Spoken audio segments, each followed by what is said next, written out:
तो थंबनेल से तो आपको पता ही चल गया होगा कि आज हम बनाने वाले हैं मीज़ो का ये ऑर्गेनाइज़र। इसको बनाने का मैं आपको 2 मेथड यहाँ पर बताऊँगी। सो चलिए वीडियो को स्टार्ट करते हैं। तो सबसे पहले हम कोई भी वेस्ट बॉक्स लेंगे। अगर आपके पास ऐसा बॉक्सेस नहीं है तो नो वरीज़, आप कार्डबोर्ड से ऐसे बना सकते हैं। सो पहले मेथड के लिए अपने बॉक्स के लेंथ और हाइट के अकॉर्डिंग बहुत सारे कटआउट निकाल लेंगे। जितना साइज़ का आपको ऑर्गेनाइज़र चाहिए उतना ज़्यादा आप कटआउट निकाल सकते हैं। अब अपने बॉक्स को पूरी तरह से कवर कर लेंगे किसी भी पेपर से। मैं यहाँ आपको अपने बॉक्स के अकॉर्डिंग मेज़रमेंट बताई हूँ, बट आपको अपने बॉक्स के लेंथ और हाइट के अकॉर्डिंग कटआउट निकालने हैं।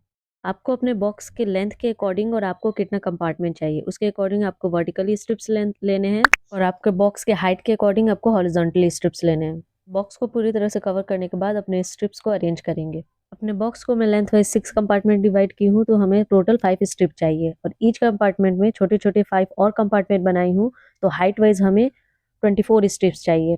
सो हमारा टोटल 30 कंपार्टमेंट बने हैं। आई होप जो मैं आपको मैथ समझाई हूँ आपको समझ में आया होगा।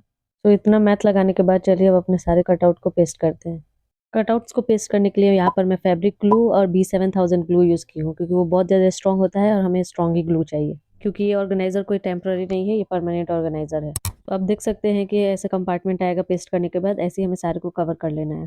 ग्लू लगाते समय आपको ये ध्यान देना है कि आपको सारी तरफ ग्लू लगाना है बिना कोई कंजूसी किए हुए।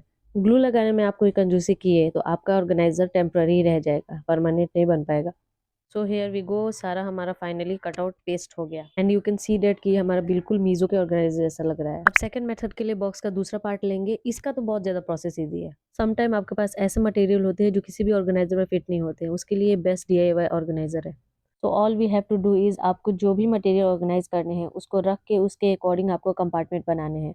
अब इस ऑर्गेनाइजर के लिए आपको कोई भी कलरफुल पेपर या पैटर्न पेपर लेने की ज़रूरत नहीं है। All we have to do is कि आपको बस मास्किंग टेप लेना है और अपने सारे स्ट्रिप के कटआउट को अपर पार्ट को कवर करना है बस मास्किंग टेप से, क्योंकि जब हम इसको पेस्ट करेंगे तो इसका अपर पार्ट रफ ना दिखे। आप चाहे तो इसको पूरा भी मास्किंग टेप से कवर कर सकते हैं, बट मेरा कार्डबोर्ड का क्वालिटी बहुत अच्छा था इसलिए मैं इसको अपर पार्ट में ही कवर की हूँ बस। नाउ अब अपने मटेरियल को रखना है और उसके अकॉर्डिंग कंपार्टमेंट बनाकर बस पेस्ट कर लेना है B7000 ग्लू से। अगर आपके पास B7000 ग्लू नहीं है तो आप इजीली फैब्रिक ग्लू ले सकते हैं, जो कोई भी स्टेशनरी की दुकान पे इजीली मिल जाएगा 10 रुपए में। इस ऑर्गेनाइजर को बनाने के लिए आपको यही 2 ग्लू में से किसी एक को यूज करना है। आप व्हाइट ग्लू तो बिल्कुल भी यूज नहीं कीजिएगा, क्योंकि वो स्टिक नहीं होता है अच्छे से। तो सारे कंपार्टमेंट को पेस्ट करने के बाद आप इसका लुक देख ही सकते हैं। सो फाइनली हमारे ऑर्गेनाइजर का बेस पार्ट तो कंप्लीट हो गया। अब चलिए इसको कवर करते हैं। कवर के लिए अगेन हमें कार्डबोर्ड चाहिए। मैं यहाँ पर सूज का कार्डबोर्ड यूज की हूँ। अब इसका लुक तो बिल्कुल भी अच्छा नहीं है, तो इसको हम पेपर से कवर कर लेते हैं। अब कवर को कैसे पेस्ट करना है उसके लिए मैं यहाँ पर आपको 2 मेथड बताऊंगी। फर्स्ट मेथड के लिए आपको क्या करना है, कवर को पहले अच्छे से पेपर से कवर कर लेना है एंड देन उसको मास्किंग टेप से पीछे के साइड में बॉक्स से अटैच कर लेना है। मास्किंग टेप को एकदम अच्छे से लगाना है। लगाने के बाद आप उसको बॉक्स को ओपन करके देख लीजिए कि आपका मास्किंग टेप अच्छे से अटैच हुआ है कि नहीं हुआ है। अब इस मास्किंग टेप को भी पेपर से कवर कर लेंगे। ऊपर का कवर हमारा बहुत स्ट्रॉन्ग रहे, इसीलिए हमें जो पेपर लगाना है उसको नीचे तक ले जाना है, नीचे तक पूरा कवर करना है। तो फाइनली हमारा पहला ऑर्गेनाइजर कंप्लीट हो गया। सेकंड मेथड के लिए हमें कार्डबोर्ड को पहले कवर नहीं करना है पेपर से।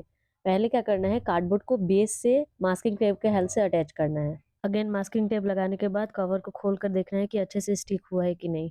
अब बड़ा सा एक पेपर लेंगे और अपर टू लोअर पार्ट एक साथ कवर कर लेंगे। इससे हमारा क्या होगा कि हमारा एक एडिशनल स्टेप बच जाएगा। एक साथ पूरा कवर हो जाएगा, masking tape, lower part, upper part सब कवर हो जाएगा। फाइनली गाइस, इतना मैथमेटिक लगाने के बाद हमारा ऑर्गेनाइजर बन गया। तो चलिए अब सिरेमेटिक शॉट ले लेते हैं।